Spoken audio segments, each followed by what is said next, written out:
My name is Elena Vance. I am 65 years old. And today, in a courtroom filled with the hollow echoes of bureaucracy and the judgmental whispers of strangers, my entire existence was distilled into 3 words that were meant to strip me of my dignity. Only a homemaker. Those words didn't come from a stranger. They came from my stepson, Julian Vance, delivered with a sharp, mocking laugh that seemed to bounce off the high marble ceilings of the courthouse. I watched as people in the gallery leaned toward one another, their eyes tracing the lines of my face, some filled with a cold curiosity, others with a heavy, stifling pity. 6 months ago, the light of my life, Arthur Vance, passed away. We had been married for over 22 years. When he left this world, he left me everything: the company he had spent 40 years building, the sprawling coastal estate where we watched the sun rise every morning, the accounts that secured a future he wanted us to share. But Julian could not accept that. He didn't see a grieving widow, he saw an obstacle. He sued me, claiming I had manipulated his father in his final, fading days. He claimed I had isolated Arthur, whispered poisons into his ear, and rewrote his legacy for my own selfish gain. To prove this lie, Julian hired the most feared legal mind in the state, a man whose name was synonymous with destruction. I stood at the defense table alone. I had no team of high-priced attorneys, no assistants scurrying with color-coded files. I was just a woman in a charcoal, gray wool coat, clutching a small leather purse, so tightly my knuckles were white, trying to keep the world from seeing my hands shake. The courthouse smelled of floor wax and old, dusty arguments. It was a place designed to intimidate, a place where the truth is often buried under the weight of whoever can shout the loudest. Across the aisle sat Julian, 34 years old, wearing a suit that cost more than most people make in a season. He looked relaxed, his posture radiating the smug certainty of a man who thought the game was already won. Beside him was Marcus Sterling. People spoke his name in hushed tones. He was brilliant, he was ruthless, and he was terrifyingly expensive. When the judge entered the room, the atmosphere grew heavy. When Marcus began his opening statement, the air seemed to leave the room entirely. He spoke with a rhythmic, hypnotic grace, as if he were simply narrating an undeniable fact of nature. He told the court that this was a classic case of a vulnerable, aging man being preyed upon by a woman with no career, no notable education, and no independent means. He called me a professional dependent. And then Julian leaned back, caught my eye, and mouthed it again for the whole room to see. She is just a housewife. But then, something happened that no one in that room could have predicted. As Marcus Sterling turned to point a finger toward me, as he prepared to deliver the final blow of his opening remarks, he stopped. His hand froze in mid-air. The color drained from his face so quickly it was as if a ghost had walked through him. His expensive leather briefcase slipped from the edge of the table, hitting the floor with a heavy thud that made the court reporter jump. He stared at me, really looked at me, and his voice, which had been so booming and confident, dropped to a frantic, terrified whisper. He said, "It is really you. I don't believe it." Julian had no idea who I was. He had no idea who he was actually fighting. "I want you to stay with me as I tell you this story. And when we reach the end, I want you to tell me in the comments where you are listening from. I want to see how far the truth can travel when it is finally set free." The morning this nightmare truly began started like every other day since Arthur's chair went empty. The house was quiet, the kind of quiet that feels heavy, like it's pressing against your skin. I made coffee in the chipped ceramic mug Arthur had bought for me in a small shop in Maine decades ago. I sat at the heavy oak kitchen table where we had shared 20 years of mundane, beautiful mornings, and I tried to ignore the way the silence felt like a physical weight on my chest. Every corner of that house held a ghost of him, his reading glasses by the lamp, the specific way he folded the corner of the rug, the scent of cedar and old books that lingered in the hallways. I was still sitting there, lost in the fog of early grief, when the doorbell rang. It was a sharp, intrusive sound. A young man stood on the porch, his suit a bit too large for his frame, his expression carefully neutral. He didn't look me in the eye as he handed me a thick, cream-colored envelope. "For Mrs. Vance, you've been served. Please sign here." My hands were trembling as I broke the seal. The words inside were like ice water: undue influence, lack of capacity, fraudulent inducement. Julian was challenging the will. According to those cold, clinical pages, I had spent 2 decades grooming his father, isolating him from his rightful heir, and coercing a dying man into signing away his life's work. I collapsed into Arthur's old leather armchair, the one that still smelled faintly of his cologne. 20 years of a life shared, reduced to accusations printed in black ink. At first, I wasn't even angry. I was simply hollow. I thought of the nights I had spent sleeping in a cramped chair in the oncology ward. I thought of the way I had learned to navigate his complicated medication schedules, the way I had held his hand when the pain became a storm he couldn't weather. I remembered the dozens of times I had called Julian, begging him to come visit, and the dozens of times he had told me he was too busy with real work to deal with his father's slowing down.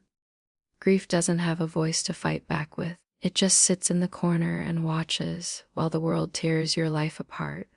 But as I sat there, something shifted. The shaking in my hands didn't stop because I was calm. It stopped because I had gone cold. If Julian wanted a war, he would have won.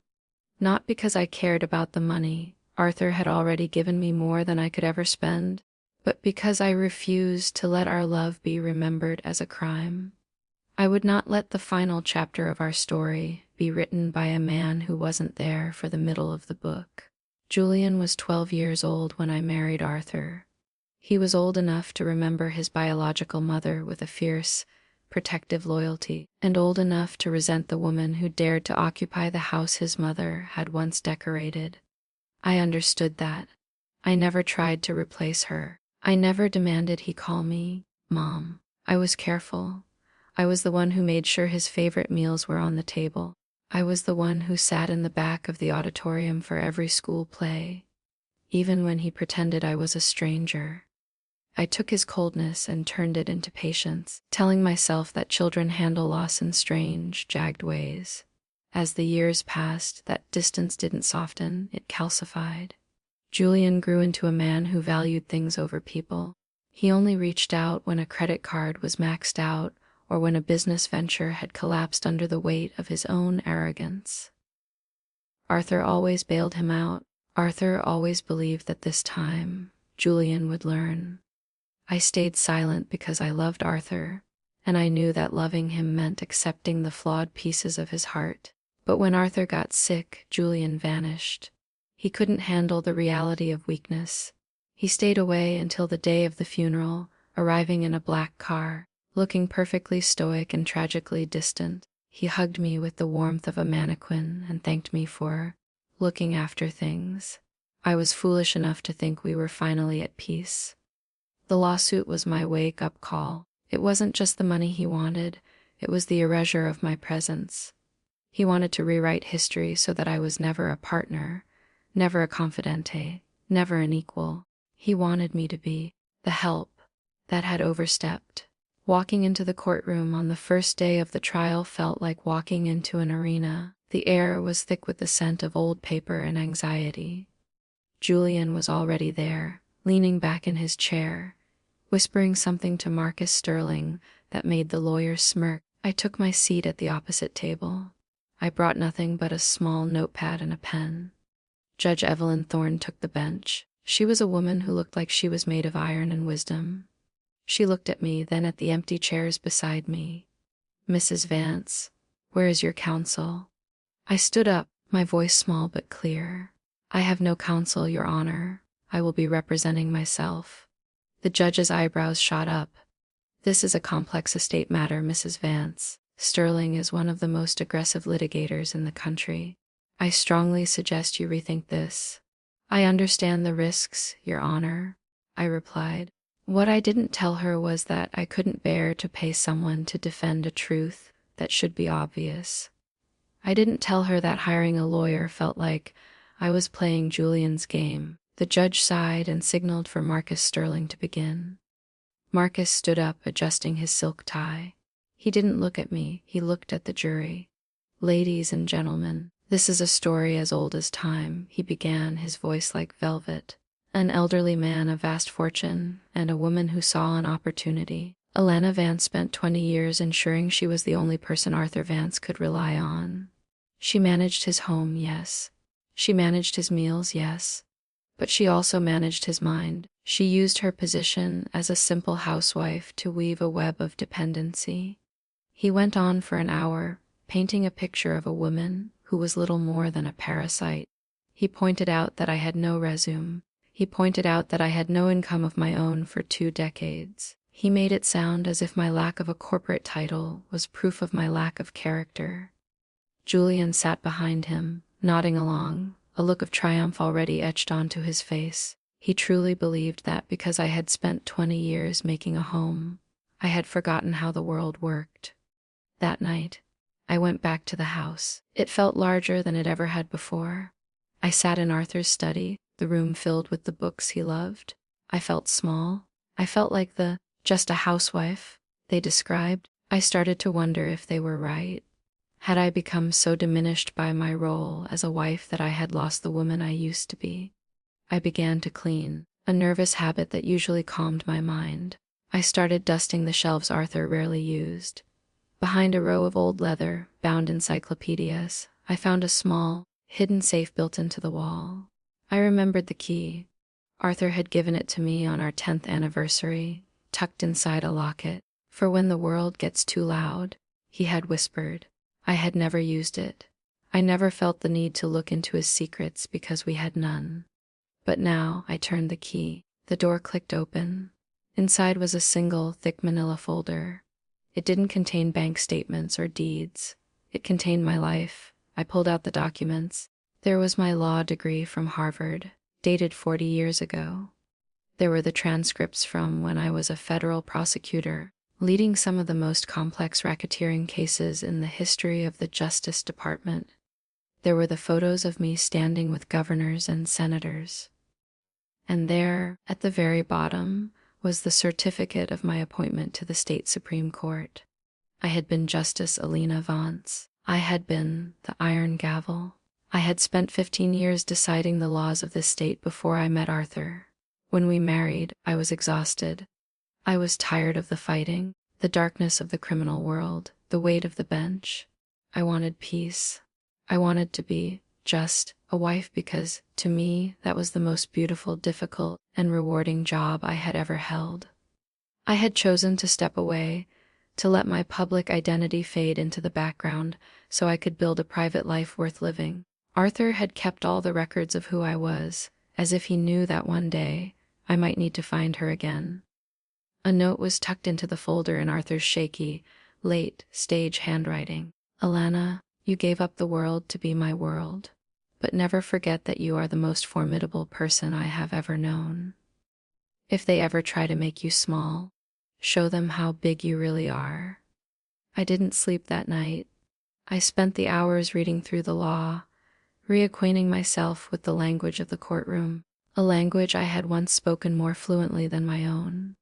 I practiced my opening statements. I reviewed the rules of evidence.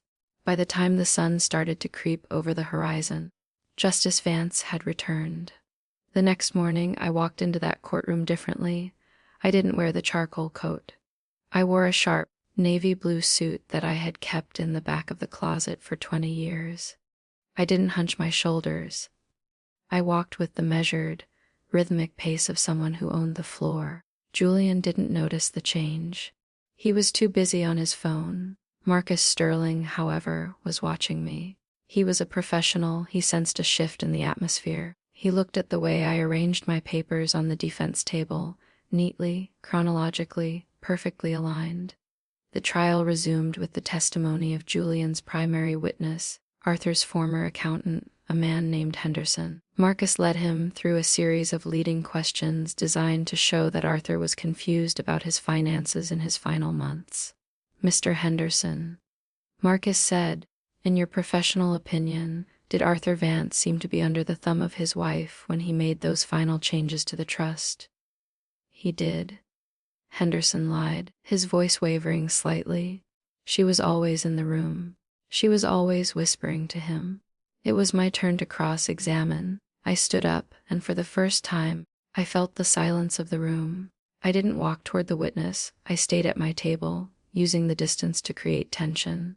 "Mr. Henderson," I said, my voice carrying a resonance that made Julian look up from his phone in surprise. "You claim my husband was confused. Yet, on October 14th, you sent him a memo regarding the liquidation of the Crestview assets. Do you remember his response?" Henderson blinked. I don't recall." "I do," I said, pulling a document from my folder. He replied with a 3-page analysis of the tax implications, citing Section 1031 of the Internal Revenue Code. He CC'd me on that email. Would a confused man be able to calculate a deferred capital gains tax with such precision? Marcus Sterling stood up. "Objection, Your Honor. The defendant is testifying, not questioning. I am laying the foundation for the witness's lack of credibility, Your Honor," I said, turning to Judge Thorne. I didn't look like a housewife. I looked like a peer. The judge narrowed her eyes, a flicker of recognition crossing her face. "Objection overruled. Proceed, Mrs. Vance." For the next 2 hours, I dismantled Henderson. I didn't raise my voice. I didn't have to. I used the law like a scalpel, cutting through his inconsistencies until he was sweating and stuttering. I showed the court that the only person trying to manipulate Arthur's finances was Henderson himself, who had been taking loans from the company accounts that Julian had promised to forgive once he took over. By the time I sat down, the gallery was dead silent. Julian was no longer smiling. Marcus Sterling was staring at me, his brow furrowed, his mind racing. He knew he was in trouble, but he couldn't figure out why. The lunch recess was called. As I was packing my bag, Marcus Sterling walked over to my table. He looked at me, his eyes searching. "Where did you learn to cross-examine like that, Elena? That was high level." I looked him straight in the eye. "I didn't learn it, Marcus." I remembered it. The afternoon session began with Julian taking the stand. He was his father's son in looks, but not in spirit. He tried to play the role of the grieving, neglected child. He spoke about how I had pushed him out of the house. "She made it impossible for me to be there," Julian said, dabbing at his eyes with a handkerchief. "She wanted him all to herself. She knew that if I was around, she couldn't get what she wanted." I stood up for the cross-examination. I didn't ask about the money. I asked about the time. "Julian," I said, walking slowly toward the witness stand, "in the last year of your father's life, how many times did you visit the house?" "I was busy," he snapped. "I have a career. You will understand. On June 12th, your father underwent a 6-hour surgery. I called you 14 times. Do you know where you were?" "I was in meetings." "You were in Cabo San Lucas," I corrected, holding up a printout of his social media posts from that day. "You posted a photo of a cocktail while your father was in recovery. On November 20th, when he was sent home for hospice care, I sent you a car to bring you to the house. You sent the driver away. Why?" "I didn't want to see him like that," Julian shouted, his composure finally cracking. "You didn't want to see him like that, or you didn't want to face the man you were currently suing behind his back?" I held up a document, a preliminary filing Julian had made months before Arthur died, trying to have his father declared incompetent. The room gasped. Arthur had never known about that. I had only discovered it in the secret safe the night before. "You weren't waiting for him to die, Julian," I said, my voice dropping to a whisper that echoed in the silence.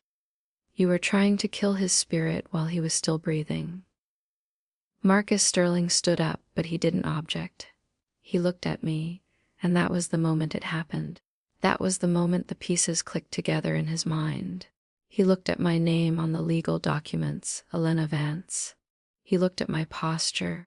He remembered a trial from 25 years ago, a trial where he was a young, arrogant associate and the woman on the bench had nearly held him in contempt for his theatrics. His face went white, his briefcase fell, and he whispered those words, "It is really you, Justice Vance." The judge leaned forward, her gavel resting in her hand. "Justice Vance," she repeated, her voice full of sudden, sharp interest. I looked at the bench. "I retired my commission 22 years ago, Your Honor. I preferred the title of Mrs. Vance. But it seems my stepson and his counsel have mistaken my silence for ignorance." The trial didn't last much longer after that. Marcus Sterling, a man who knew when a ship was sinking, spent the next hour trying to negotiate a withdrawal of the suit. He knew that if this went to a verdict, I would not only win the estate, but I would likely have Julian and Henderson investigated for fraud and perjury. Julian sat in his chair looking like a small, broken child. He kept looking at me as if I were a stranger, which in a way I was. He had never bothered to know the woman his father loved. He had only ever seen a housewife. He had never seen the mind that had shaped the legal landscape of the state. Judge Thorne didn't wait for a jury. She issued a directed verdict. She found the will to be perfectly valid and noted for the record that the plaintiff's claims were frivolous, malicious, and an affront to the court. When the gavel finally fell, I didn't feel a surge of triumph. I just felt a deep, soul-aching exhaustion. I walked out of the courtroom, and for the first time in 6 months, the air felt light. Julian caught up to me on the courthouse steps. He looked older, the arrogance stripped away to reveal a man who was profoundly lost. "Why didn't you tell me?" he asked, his voice shaking. "Why didn't you ever tell me who you were?" I stopped and looked at him. "Because I shouldn't have had to be a Supreme Court justice for you to treat me with respect, Julian. I should have been enough as your father's wife. I should have been enough as a human being who cared for the man you ignored." He didn't have an answer for that. He watched as I walked down the steps and into the life Arthur had left for me. 6 months have passed since that day. I didn't go back to the bench. I didn't return to the world of high-stakes law. But I did change one thing. I opened a small office in the city, tucked away in a quiet brick building. There's no gold lettering on the door, just my name. I represent the people the world tries to make small. I represent the widows who are being pushed out of their homes, the homemakers who are told they have no value because their work wasn't done for a paycheck, and the quiet ones who have been underestimated for too long. Sometimes Julian calls. He's in therapy now, working through the bitterness that almost consumed him. We aren't a family yet, maybe we never will be, but we are no longer enemies. He knows now that the person cooking his dinner or tending to the garden might just be the most powerful person in the room. I sit on my porch every evening and watch the sun go down over the water, just like Arthur and I used to do. I'm 65 years old. I am a widow. I am a retired justice. I am a lawyer. But most importantly, I am a woman who knows her own worth. Your worth is not the title you hold or the money in your bank account. It is the truth you carry in your heart and the courage you have to stand in that truth when the whole world is trying to tell you that you are just something. You are never just anything. You are everything you have ever been and everything you are yet to become. If my story reached you today, if it reminded you of your own strength, please share it. Let it be a reminder to someone else who might be feeling small. And don't forget to tell me where you're listening from. It's a big world, but we are all connected by the stories we tell and the truths we defend.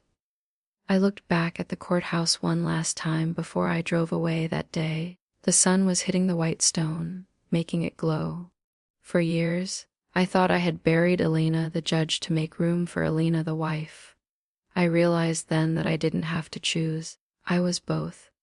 I was the softness of a home and the hardness of the law. I was the caregiver and the protector. When I got home that evening, I didn't go to the kitchen to make tea. I went to Arthur's study. I sat in his chair and I picked up a pen. I didn't write a legal brief. I wrote a letter to Arthur. I told him thank you. Thank you for seeing me when I was a judge. Thank you for loving me when I was a wife.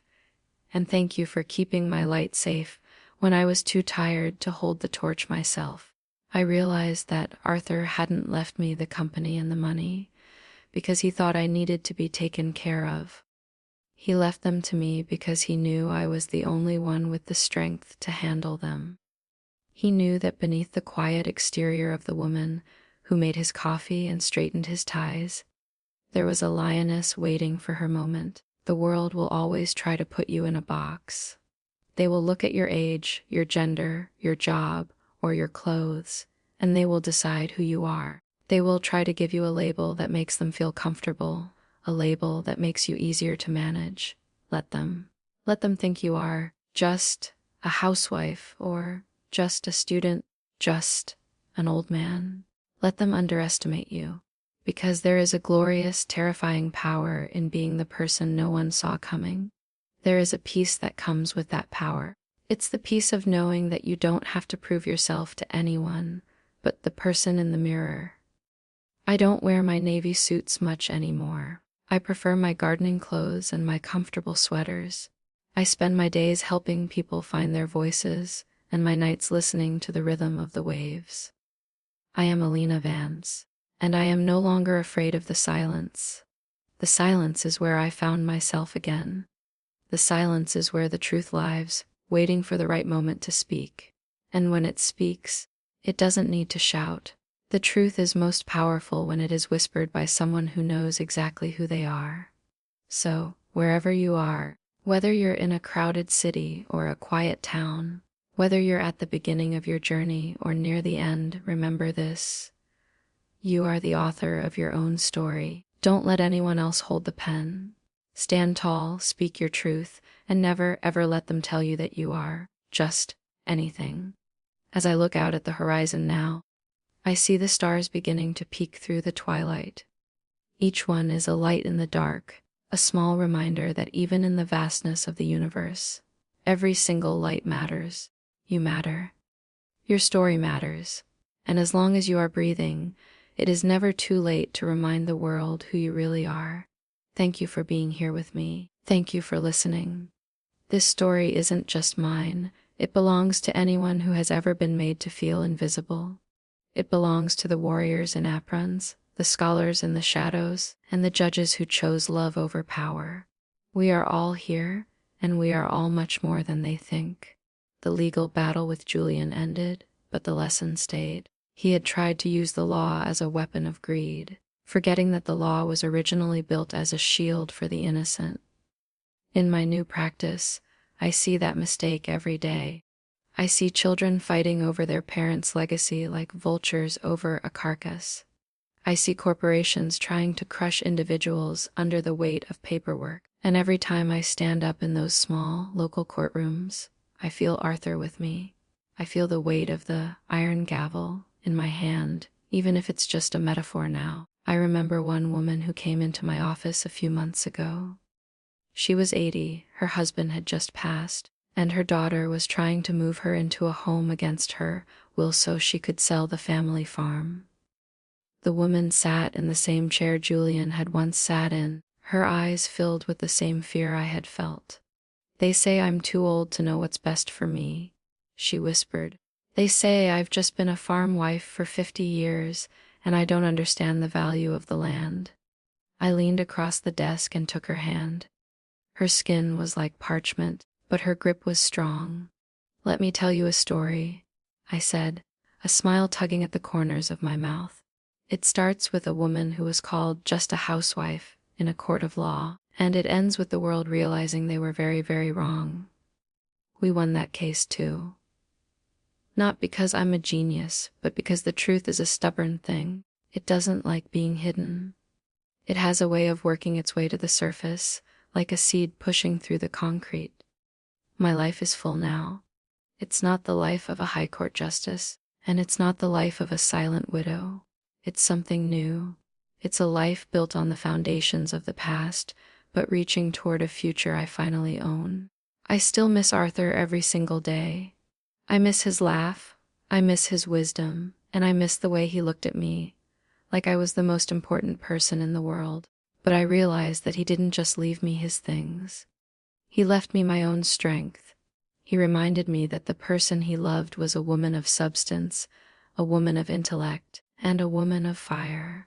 So tonight, as the world turns and the stories of millions of people unfold, I hope you find your fire. I hope you find the key to your own secret safe, and remember all the versions of yourself that you've ever been. You are a masterpiece in progress, a collection of every experience, every sorrow, and every victory.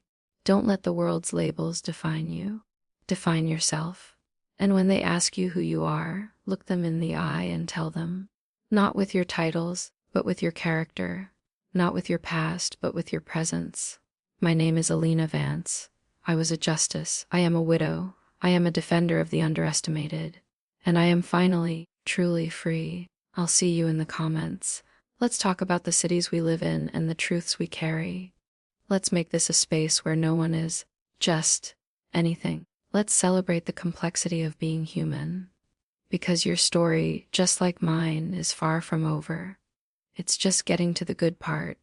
The courthouse doors are closed for the day, the marble halls are dark, and the whispers have faded. But the truth is still awake. It's breathing in the hearts of everyone who refuses to be silenced. It's alive in you. Carry it well.